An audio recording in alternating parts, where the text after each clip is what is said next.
میں کینیڈا میں تھا تو تب سے مجھے یوٹیوب پہ کچھ کلپس دکھائے کچھ لوگوں نے. یہاں پہنچ کے بھی احباب نے مجھے بتایا، ٹیلی فون کر کے بھی بتایا، لکھ کے بھی بتایا، اور مجھے بڑا تعجب ہوا ہے اور بڑی حیرت ہوئی اور بڑا افسوس ہوا ہے کہ یہ پھر سے کچھ سالوں کے بعد ایک فتنہ خارجیت سر اٹھا رہا ہے. اہل سنت کے نام پر اس فکر کا، اس سوچ کا دور دور تک بھی کوئی تعلق عقیدہ اہل سنت والجماعت سے نہیں ہے. یہ سراسر زیادتی ہے، اور یہ ایسی زیادتی ہے جو گمراہی کی طرف دھکیلنے والی اور عقیدہ اور ایمان کو جلا کر بھسم کر دینے والی، خاکستر کر دینے والی گمراہی.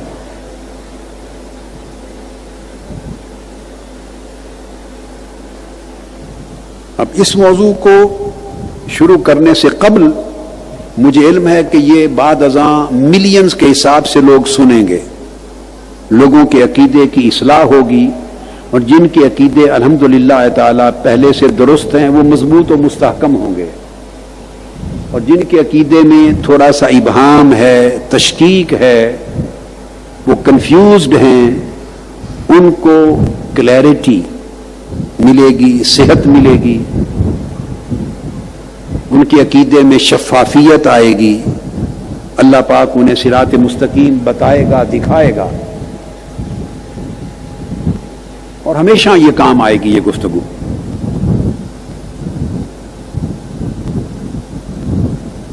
میں ایک بات تاریخی اعتبار سے ریکارڈ پر رکھنے کے لیے کہنا چاہتا ہوں، ورنہ آپ سب کو معلوم ہے اور مجھے کہنے کی چندہ ضرورت نہیں، مگر میں اس میں حکمت سمجھ رہا ہوں کہ آج کی گفتگو سے قبل تمہیدی کلمات کے طور پہ یہ بات پھر سے دوہرا دوں، جس کی مجھے ضرورت نہیں مگر اور بہت سے لوگوں کے کام آئے گی. یہ بات کہنے میں مجھے کوئی تأمل نہیں ہے کہ میں آپ سب کی طرح اولاً تو مسلمان ہوں، جیسے آپ سب امت مسلمہ کا ہر فرد اولاً مسلمان، سماکم المسلمین، یہ امت مسلمہ کے ہر فرد کا ٹائٹل ہے. اولاً ہم سب مسلمان. اس کے بعد جب عقیدے کی شناخت کرتے ہیں تو کوئی تأمل نہیں ہے مجھے اس بات کو علل اعلان کہنے میں کہ میں اعتقاداً اور مسلکاً اہل سنت والجماعت ہوں. یہ امر کبھی نہ چھپایا ہے، نہ چھپانے کی ضرورت ہے. میرا تعلق سواد اعظم اہل سنت والجماعت سے، اور اللہ رب العزت سے دعا ہے کہ اسی عقیدہ و مسلک پہ میری موت آئے. ثانیاً مذہباً، فقہی مذہب کے اعتبار سے میں حنفی ہوں. امام اعظم سیدنا امام ابو حنیفہ رضی اللہ تعالیٰ عنہ کا مقلد ہوں، حنفی المذہب ہوں. مگر اس کے ساتھ امام مالک، امام شافعی، امام احمد بن حنبل، یعنی باقی ائمہ فقہ جو ہیں تین، ان کا بھی خوشہ چین عقیدت مند اور ان سے رشتہ غلامی رکھنے والا ہوں اور اکتساب فیض کرنے والا ہوں، چونکہ وہ چاروں اہل سنہ والجماعت کے متفقہ امام ہیں. پھر اس کے بعد ایک تقسیم آتی ہے اہل سنت والجماعت میں اصول الدین اور اصول عقیدہ کے اعتبار سے. اصول عقائد کے باب میں اور اصول الدین کے باب میں، یا علم الکلام کی جب بات کرتے ہیں تو اس میں ایک تقسیم آتی ہے. دو سکولز کہلاتے ہیں، ایک اشاعرہ اور ایک ماتوریدیہ. میں ماتوریدی اور اشعری دونوں جو مکاتب اور دونوں مذاہب ہیں اصول الدین کے اور اصول عقائد کے، دونوں کا قائل ہوں اور دونوں کا پیروکار ہوں، ماتوریدی اور اشعری کا جامع ہوں، جمع کرتا ہوں، جہاں دونوں کا اتفاق ہو، جہاں امام ابو الحسن اشعری اور امام ابو منصور الماتوریدی یا ائمہ ماتوریدیہ اور ائمہ اشعریہ کا بعض مسائل میں اور اس کی شرح اور تفصیل میں اختلاف ہو، اس اختلاف میں میں پھر ماتوریدی مذہب کو ترجیح دیتا ہوں۔ یہ اہل سنت والجماعت کا بر صغیر پاک و ہند میں سب کا اکابر کا اصاغر کا یہ طریق ہے، جہاں ان کا اختلاف ہو تو پھر میری ترجیح ماتوریدی تشریح کی ہوتی۔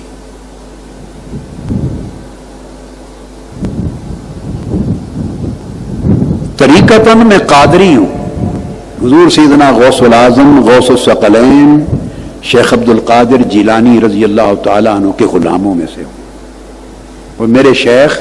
شیخ طریقت اور میرے آقائے نعمت حضور سیدنا طاہر علاء الدین الگیلانی البغدادی رضی اللہ تعالی عنہ ہیں، جن کے زیر سایہ اعتکاف ہو رہا ہے، اور میں آج کی مجلس کا آغاز بھی انہیں سلام پیش کرنے کے ساتھ کر رہا ہوں۔ تو طریقتاً قادری ہوں، مگر تمام سلاسل کے مشائخ اور طرق اور سلاسل کے جتنے اولیاء اور مشائخ و صوفیاء سب کا خوشہ چین، سب کا نیاز مند اور سب سے اکتساب فیض کرنے والا ہوں۔ جمیع اولیاء و صالحین خواہ وہ طریقہ قادریہ کے علاوہ حضور خواجہ غریب نواز خواجہ معین الدین چشتی اجمیری سے منسلک ہوں، طریقتاً سلسلہ چشتیہ سے، اور ویسے ہم حضور داتا گنج بخش سیدنا علی حجویری رضی اللہ تعالیٰ عنہ کی نگری میں رہنے والے اور آپ کی شناخت رکھنے والے غلاموں میں ہیں۔ خواہ وہ طریقہ نقش بندیہ ہو، حضور شاہ نقش بند مجدد الفسانی دونوں ہستیوں کے، ان کا بھی خوشہ چین ہو، خواہ وہ طریقہ شاذلیہ ہو، امام ابو الحسن شاذلی، خواہ وہ طریقہ رفاعیہ ہو، سید احمد الرفاعی الکبیر، خواہ وہ طریقہ سہروردیہ ہو، امام شہاب الدین سہروردی، اور علاوہ ان کے جتنے بھی طرق ہوئے صوفیاء کے، میں سب کا خوشہ چین ہوں۔ اور پھر وہ اولیاء خاص طور پہ مشرباً ہر وقت میں روحانی طور پہ ان کی قربت میں اور ان کی خدمت میں کوشش کرتا ہوں کہ ذہنی روحانی طور پہ حاضر رہوں اور تعلق استوار رکھوں، جو طرق و سلاسل وجود میں آنے سے قبل سلف صالحین میں تھے۔ امام حسن بصری رضی اللہ تعالیٰ عنہ سے لے کر حضرت جنید بغدادی اور بایزید بستامی اور حضرت بشر حافی اور حضرت ذوالنون مصری اور سری سقطی اور معروف کرخی، یہ سب اکابر اولیاء، تمام سلاسل جا کے انہی اولیاء کرام کے ساتھ منسلک ہوتے ہیں۔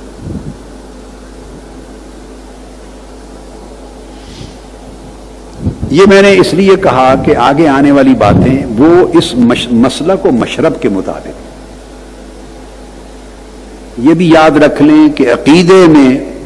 میں نہ کوئی اصل کا اضافہ کرتا ہوں نہ فرع کو، نہ یہ میرا حق ہے، نہ اپنے لیے شرعاً جائز سمجھتا ہوں، نہ کسی اور کے لیے جائز ہے، اصل کتاب و سنت ہے،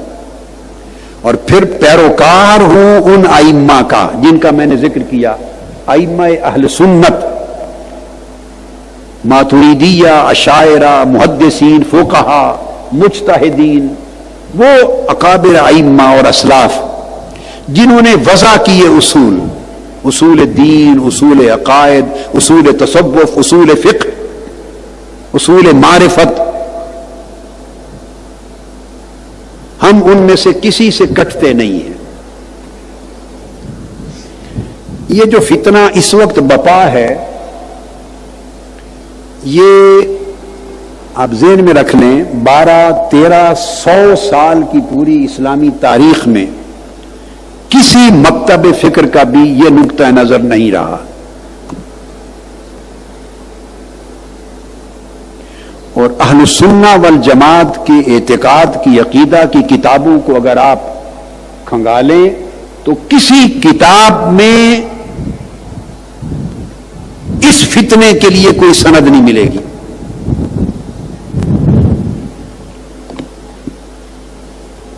یعنی میں نے زندگی میں سب کوٹ کروں گا، کوئی کتاب ایسی نہیں پڑھی ائمہ کی، اکابر کی، جو سند ہیں، جو اتھارٹی ہیں، جن سے ہم استناد لیتے ہیں، جن کے قول پر اعتماد کرتے ہیں، جن سے دلیل اخذ کرتے ہیں، جن کی پیروی کرتے ہیں، ان میں کسی کا قول زندگی میں نے نہیں پڑھا جو بات آج کہوں گا اس سے مختلف بات کسی نے کہی ہو، ایسا قول نہیں پڑھا. اس وقت یا تو کوئی بیرونی طاقتیں سنی شیعہ فساد پھر سے شروع کرنے کے لیے سرمایہ خرچ کر رہی ہیں، اس ملک میں، اس خطے میں ایک پھر نیا فتنہ اور فساد اس کو جنم دے رہی ہیں، یا خدا جانے خارجی فکر، خارجی سوچ، خارجی فتنہ کسی نئے روپ میں پھر سے بدقسمتی کے ساتھ سر اٹھا رہا ہے اور مسلمانوں کے اندر اور خاص طور پہ اہل سنت والجماعت کے اندر ایک اضطراب پیدا کر رہا ہے. اس کا میں حل بتا دوں. علماء کرام بالخصوص ائمہ، خطبہ، علماء، اساتذہ، طلباء جن کا شغف ہے علم دین کے ساتھ، اور عوام الناس بھی، وہ اپنے اوپر لازم سمجھیں، وہ کوشش کیا کریں زیادہ سے زیادہ خاص موضوعات پر جن پر آپ کو تحقیق درکار ہو میری تصانیف کو لیا کریں، پڑھیں توجہ کے ساتھ، یا خطابات کو سنیں. آج کے دور میں علماء کے پاس بھی، اور عوام الناس تو عوام ہے، اتنی فرصت نہیں رہی کسی کے پاس کہ وہ 1300-1400 سال کی علمی تاریخ کو اور اوراق کو اور کتب کو کھنگالے. نہ کسی کو سب کتابیں دستیاب ہیں، کتابیں دستیاب نہیں ہیں، نہ کسی کی دسترس ہے ان کتب تک، ان مراجع تک، ان مصادر تک. کسی کی ہوگی تو چند ایک کتب نظر سے گزریں گی، احاطہ بڑا مشکل ہے. اور علم کی تاریخ جس پر ہمارا عقیدہ و مسلک قائم ہے، یہ 1400 سال کی تاریخ ہے جو کتاب و سنت سے شروع ہوتی ہے، پھر صحابہ کرام، تابعین، اتباع التابعین، سلف صالحین، ائمہ مجتہدین، اور پھر آگے متقدمین سے لے کر متاخرین اور معاصرین تک ایک پوری تاریخ ہے، ایک ارتقاء ہے. اور اگر رسائی کسی کی ہوتی بھی ہے تو یہ سارا علم اور سارا ذخیرہ یکجا 1، 2، 4، 5، 10 کتابوں میں آپ کو نہیں ملتا. اگر کوئی مطالعہ کر لے گا، ایک کتاب پڑھ لے گا، 2 پڑھ لے گا، 8، 10 کا مطالعہ کر لے گا، سب کچھ 1400 سال کے ذخیرہ علم کی تاریخ یکجا نہیں ملتی. اوراق میں، کتب میں منتشر ہے، متفرق طور پہ موجود ہے. اس لیے میں ریفر کرتا ہوں کہ میں نے اپنی طرف سے کچھ نہیں کہا، کوئی اضافہ نہیں کیا. میں نے آقا علیہ السلام کے دین اور امت کی فقط نوکری کی ہے. آقا علیہ السلام کے فیض سے 1400 سال کا ذخیرہ علم میں نے ان خطابات میں اور ان کتب میں، تصانیف میں بند کر کے آپ کو دے دیا. جو مشقت آپ اور علماء اور اساتذہ اور طلباء نہیں اٹھا سکتے تھے، وہ آسانی اللہ نے پیدا کروائی ہے. اللہ نے پیدا کروائی. 1400 سال کا ذخیرہ ان کتب میں جمع کر دیا، یکجا کر دیا. لہذا ہر سند آپ کو یہاں ملتی ہے. اور زندگی میں کوئی بات میں نے بے سند اور بے دلیل نہ لکھی ہے نہ کہی ہے. اس وجہ سے ہم سے کوئی لاکھ اختلاف کر سکتا ہے، مگر ہماری بات کو، دلیل کو آج تک میں نے نہیں سنا کسی نے رد کیا ہو. میں نے نہیں سنا کسی نے رد کیا ہو. اس لیے کہ بے سند اور بے دلیل بات کبھی نہیں رکھی. اور اس کی وجہ یہ ہے کہ میں جب کوئی بات کرتا ہوں دین کے باب میں، اپنے نفس کو نکال کے بات کرتا ہوں، صرف اللہ اور اس کے رسول کے لیے. اور میں ائمہ اور اکابر کی پیروی کرتا ہوں،